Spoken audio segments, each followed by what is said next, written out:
Great, thank you. And it's a pleasure to be here today, and delighted that you've joined us. You know, the stakes really have never been higher. And the opportunity for companies like yours to break America have never been greater. And so it's a very topical subject, and one I'm delighted to be sharing some insights about over the course of the next few minutes. So I'm Allyson Stewart-Allen, and I'm an expert in how companies can break into the U.S. market. And today I'm going to be sharing some of my secrets for success for how companies like yours can not just avoid the very expensive mistakes, but actually capture some of the $18 trillion market that is the U.S., 1/4 of the world's economy.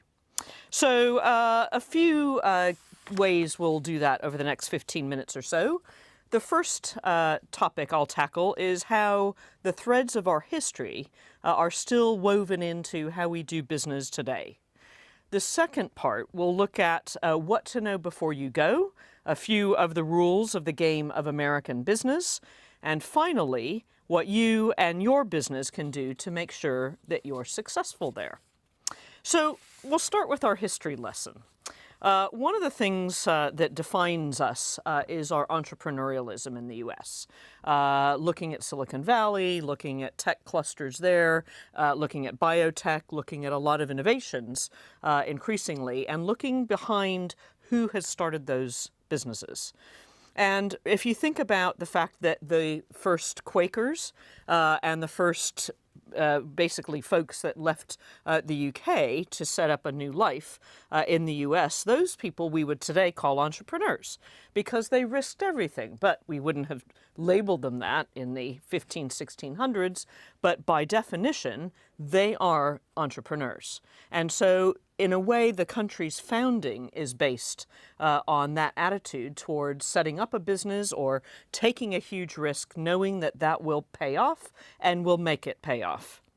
So with those settlers came the Quaker faith, and a couple of key aspects of the Quaker faith that are still alive and well in how we do business today include the value we place on independence and the value we place on self-reliance. And again, Americans are very much like the UK, tinkerers. We like to try to find ways around a problem, and we definitely think we can do that on our own, or we can co-opt maybe a wider community. But fundamentally, we want to assert our thinking and our points of view and our vote very often. The other aspect of our history that's still alive and well is the new is better form of ways we look at the world. So again, think about these settlers. For them, new was better. Giving up everything they knew to start a new life, to go to a new country, to confront things they never will have confronted before while in the UK and other parts of Europe. By definition, this new place was a better place. So those two words started to become synonymous, and that's still really important today in how we do business. The early bird gets the worm. So being fast, being ahead of the pack has paid off. And again, where does that come from in our history? Well, it really comes in part from the folks that settled the western U.S., the covered wagons that crossed the Rockies. Those covered wagons that were ahead of the pack got to actually choose the best land, where they were going to have set up their farm, their settlement, ahead of all of the others that were slower. And so by being ahead of everyone, there was a payoff. And so we still perceive that by being first and being ahead of everybody, we still get that sort of payoff too. We get to shape the market. We get to make our brand well known. Business before pleasure, nothing like a puritanical view that's still alive and well. Do the deal first, then celebrate afterwards. So get the task done, focus on the job at hand, get the hard work out of the way, and then you can celebrate and enjoy yourself. That too is alive and well from our past. And finally, an economy of abundance. So in our history, we've really never had extended periods of extreme shortage. And therefore, our fundamental way of negotiating is around win-win. It's making sure that everyone knows that there's enough to go around. The pot is sufficiently large to make sure everybody's looked after and everyone is going to win from the transaction. And again, that comes from our history where, we've always had enough of everything. That may not last forever, but so far it seems to have worked well and is firmly set in the psyche of my countrymen. So the second part is rules of the game. And there's a few top ones to make sure you're very aware of. One is this need for speed. It's better to be first than best, back to the early bird gets the worm, still alive and well today. Typically, U.S. companies will go to market with only a 70 to 75% market readiness of their product or service, as a matter of course. Why?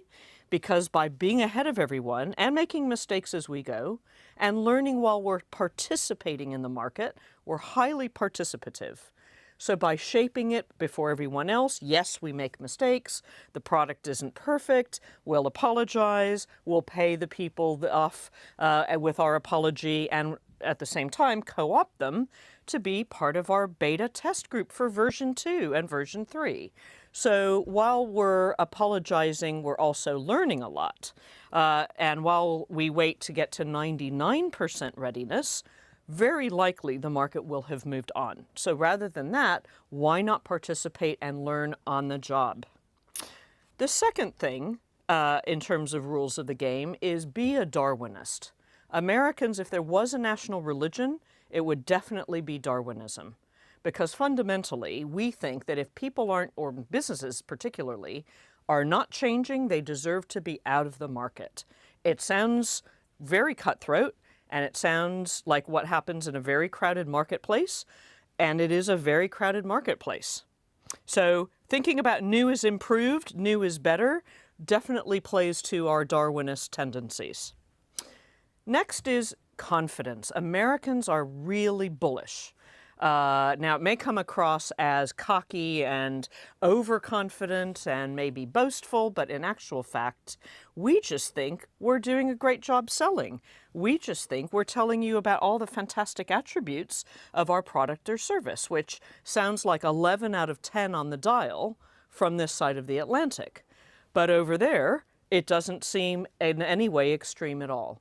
So making sure that you match that level of noise, cut through, confidence, or at least appear to be that way, is what will help you succeed in that market. Next, being generous. So we're generous with our time, we're generous with sharing information, and by putting the time in to do that, we're pretty convinced that we're going to get that back in some way. It may not be linear, it may not be directly from you that we get back that positive energy, but we have faith that we're going to get it back from somewhere. So the what goes around comes around view of the world is very firmly entrenched in our views of business dealings. Win-win, as I've mentioned, very key in that economy of abundance. Just make sure that all of the people participating in the deal, in the transaction, in the sale that you're making, feel like they have won something. So it could be an introduction, it could be a new skill, it could be insights. It doesn't need to be a win that's always in a cash way. It could be a win that looks otherwise, but just thinking about and articulating how those other people feel that they win, and you're aware of that. And finally, anything is possible. So if you just think about some of the entrepreneurs and some of the American business successes, so many of those people, men and women, have come from very unlikely backgrounds. They have left university before graduating. They tinkered in their garage to come up with a new device. They've had a new idea that they've patented and protected. And so it could be anyone. It could be any one of you. It could be anyone with a great idea. And we actually truly believe that a good idea really can come from anyone, regardless of background. So that enthusiasm and energy is quite infectious. Planning for your profits using this American enthusiasm and energy will therefore be key. So a few things that you can do to make sure that you're going to win there. Build networks. So we absolutely value extroverts and extrovert behavior in the U.S. For the half of the Americans and half of the world who are not extrovert, it's probably a very noisy and uncomfortable place, unfortunately. But it is a place that definitely values making connections and using those connections. LinkedIn, obviously, is a very American platform, demonstrating the point that making links to other people who you may not know, but you might have one small thing in common, means that we probably are going to come back to you at some point to ask you for information, possibly other introductions, and we truly believe in the power of networks. Do the deal first, then build the relationship is another idea I would strongly recommend. We're transactional by nature. And you'll notice in other parts of the world, Asia Pacific, Middle East, the tendency is to get to know you first and then do business. Not in the US, it's just the opposite. So don't be surprised if we get straight down to talking about business before we actually really know who you are, what you're interested in, how was your flight, how are you coping with the jet lag, all of those things. It's not that we're not interested. We just want to make sure that we capture your interest and potentially your spending before you go on and possibly transact with somebody else. Immerse yourself. Visit often. Get a sense of the place. Watch the behavior of your target customer or client. How do they buy? How do they make decisions? What does the place smell like? And the more you have a visceral sense of how it works, the easier it really will become. You will be much more fluent, if you like, in the culture. And speaking of being fluent in the culture, localizing is key. So there's some great stories of companies that have very successfully localized what they do for the U.S. customer. Volkswagen, for example, spent millions of dollars on its U.S. assembly line only in the U.S. to move the manual transmission a few inches further back from the dash in order to fit a cup holder, a non-negotiable item in an American car.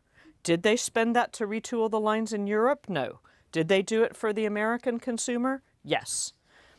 Unfortunately, there are also not so good examples of localization. Tesco is one of them, the British supermarket chain that unfortunately pre-bagged the produce. So by putting the apples and the tomatoes and all of the other fresh vegetables in netted bags that were used to this side of the Atlantic, didn't work for the Americans. We want to choose each apple. We want to assert our independence in our vote, and we're going to choose which piece of produce is going in our bag, not have it edited for us by some buyer at a big grocery store chain. So one of many learnings, unfortunately, for them. And last but not least, as an example, is Starbucks, who has a coffee in the U.S. called Trenta. And for the Italian speakers in the room, you will probably know Trenta means 30. 30 ounces. 30 ounces, just to put it into context, is more than a complete bottle of wine. It's a full bottle and then a bit more. And that's actually a popular size in the U.S. You don't see that size this side of the water. No surprise, but it's very successful there. So, next, almost finally, check your assumptions, especially around the language. American English is a very different language to the UK, and certain words that are used here all the time really don't exist over there. For example, fortnight, bespoke, no idea what those words mean. And of course, to table your agenda, because to table here means to put it on the table and talk about it now. In the UK, in the US, it means just the opposite. Take the agenda off the table and talk about it at some other point, but not now. So you will waste the first few minutes of your meeting potentially figuring out what you mean about tabling. And then there's the word scheme, which you probably already know is a terrible word in American English, which implies an illicit fundraising or financial pyramid scheme. So I would avoid that one. Then, of course, finally and most importantly, say yes. Give it a try. Take the calculated risk. What's the worst that's going to go wrong?